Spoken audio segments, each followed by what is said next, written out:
মানুষ কতটা সৎ হলে এই পথে ইনসাফের সাথে তার শহীদী মৃত্যুবরণ করতে পারে। বলো বীর, বলো উন্নত মমশের, যদি বাঁচতেই হয় তাহলে বীরের মতো করে বাঁচবো। এবার ডিফারেন্ট কিছু হয়েছে আর কি, বলতে গেলে যে এখন আমরা যেখানে দাঁড়িয়ে কথা বলছি এখানে হচ্ছে 52 তুলে ধরা হয়েছে আমাদের। 52 আছেন, 71 আছেন, আর সব থেকে 24-এর যে গণ অভ্যুত্থান আছে সেটা আমরা দেখতে পেয়েছি।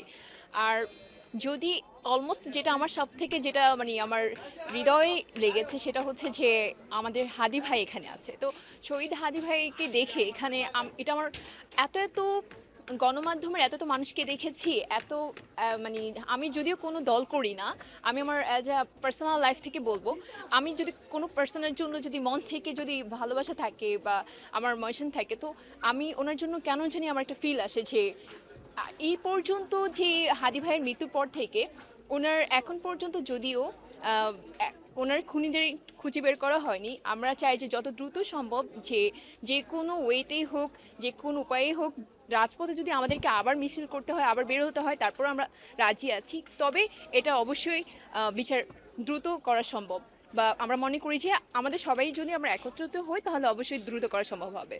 তো এটাই চাইবো যে হাদি ভাইয়ার যেহেতু এখানেও ফটোটা তুলে দেওয়া হয়েছে, এবার এটা ডিফারেন্ট লেগেছে আমার কাছে।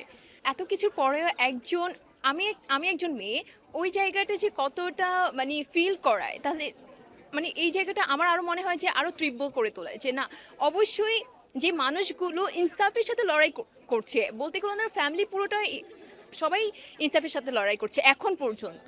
তো সেইখানে উনি কতটা, একটা মানুষ কতটা সৎ হলে এই পথে ইনসাফের সাথে তার শহীদী মৃত্যুবরণ করতে পারে। তার কথাগুলো শুনলেই বোঝা যায় যে উনি কতটা সৎ ছিলেন, দেশের জন্য একজন মানুষ কত পরিমাণ লড়তে পারে বলে মনে হয়। তার কথাগুলি আমাদেরকে বুঝিয়ে দেয়। বলেন না যে বলো বীর, বলো উন্নত মমশের, তার কথার সাথে তার দেশপ্রেম সবকিছু বোঝা যাচ্ছে। বলো বীর, বলো উন্নত মমশের, জি তার অবশ্যই তার কথা কাজে তার দেশপ্রেম ফুটে ওঠে। আপনি একটা আহ, যখন আপনি দেশকে ভালোবাসবেন আপনার কথাই ফুটে উঠবে যে আপনি কতটুকু ভালোবাসছেন। তার কথা, তার কাজ এতটা, উনি যে মানে সবসময় বলতেন যে আমি ইনসাফের সাথে লড়াই করছি, আমি শহীদী মৃত্যুবরণ করতে পারি আমার যদি মৃত্যু হয়। একটা মানুষ তখনই এনশিওর হতে পারে নিজের প্রতি, তখনই মানে গুরুত্ব দিয়ে এই কথাটা বলতে পারে যে সে কতটা সৎ। উনি জানে যে আমি যার জন্য লড়ছি, আমি আমার দেশের জন্য কতটা লড়ছি।